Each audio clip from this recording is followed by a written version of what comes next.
There's a report out that the government is going to allow online casinos to operate in New Zealand, and it got me going on a bit of a rant, I guess. And God, imagine the money I've spent on cigarettes, which is purely an addiction. But what will this mean for gamblers and problem gamblers and victims of gambling in New Zealand?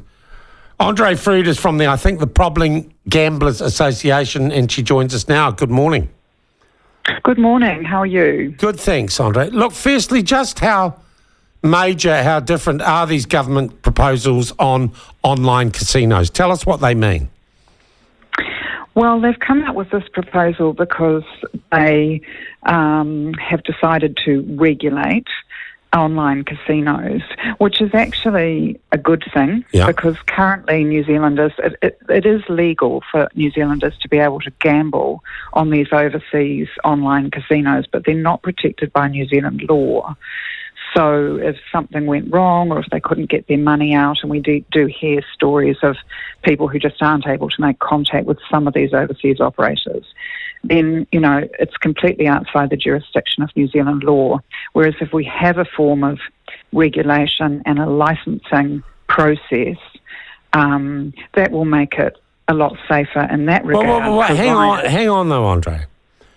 If we have the Wild West and you can't get your money back and it can't be relied on, surely that would stop people doing it. Well, it doesn't, unfortunately.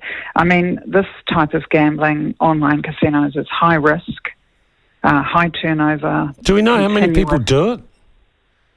Well, actually, it's growing.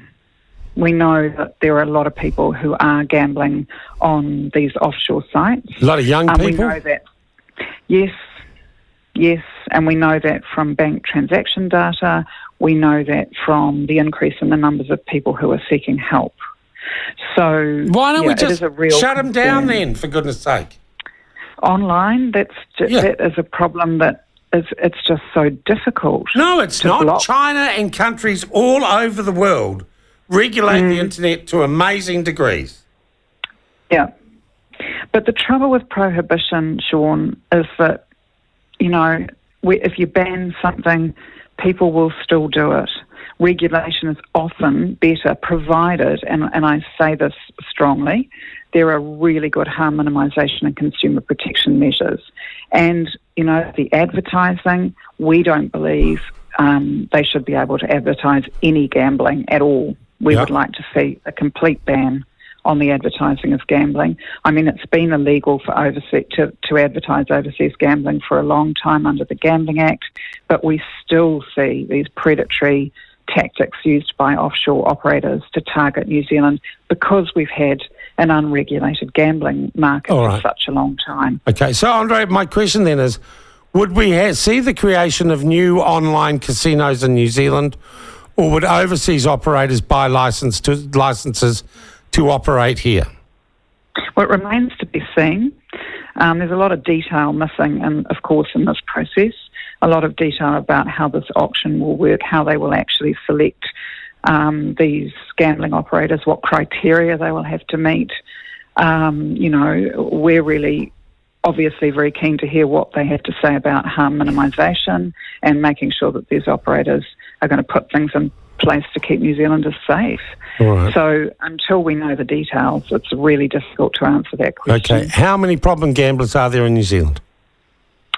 Look, 1 in 5 people will be impacted by their own or someone else's gambling in this country. It's a lot. It is hidden, particularly online gambling. People who present to services like ours are really only a tip of the iceberg because so many people don't. Who funds you? Actually, we're funded through the gambling levy, which is paid by the 4 main operators of gambling in New Zealand, and that goes towards funding services such as ours, research into harmful gambling, and it funds the strategy to prevent. Can I ask you, who would get these online casino licences? Would it be the TAB or existing players in the market? How do we know they're not laundering money and they're not associated with criminal enterprises? Well, that's right. They're going to have to really make sure that their criteria and, the probity that goes into this is really tight.